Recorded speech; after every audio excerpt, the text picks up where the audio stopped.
I specifically remember saying when we did the video of the Apple personal modem that I had the Canadian model. The easiest way to identify that I had the Canadian model was from the fact it had this ridiculous power cord that came with it.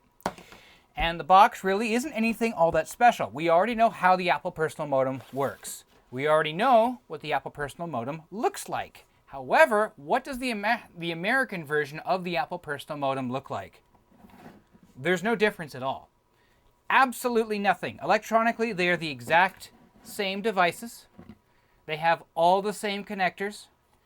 Their form factors are exactly the same. Same color shades. Everything is the same. The command sets are the same. Nothing is different on these at all. The only thing that is different on this, well, visibly, is that the Canadian version here has the Communications Canada certification sticker and a CSA certification sticker. The American version has the Underwriters Laboratory sticker, the FCC ID, and a bit more legal information and reference information for certifications.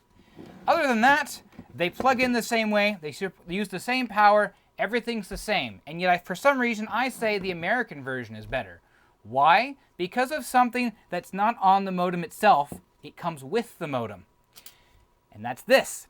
This little adapter here is the AC power jack for the American version of the Apple personal modem.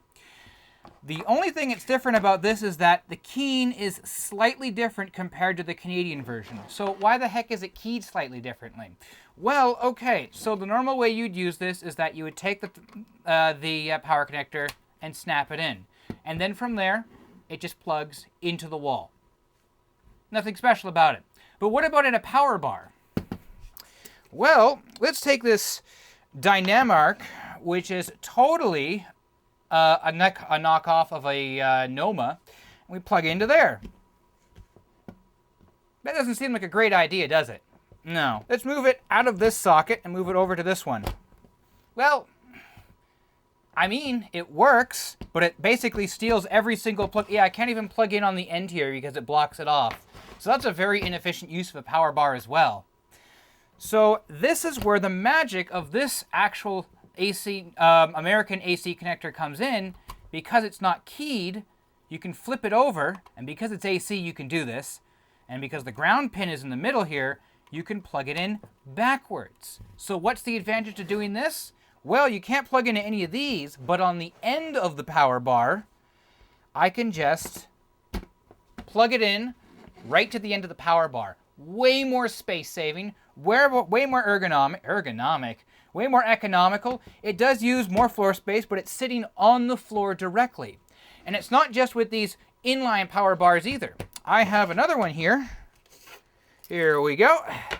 And this is a Belkin Surge Master, by the way, and it has its plugs going this way. Will it fit that?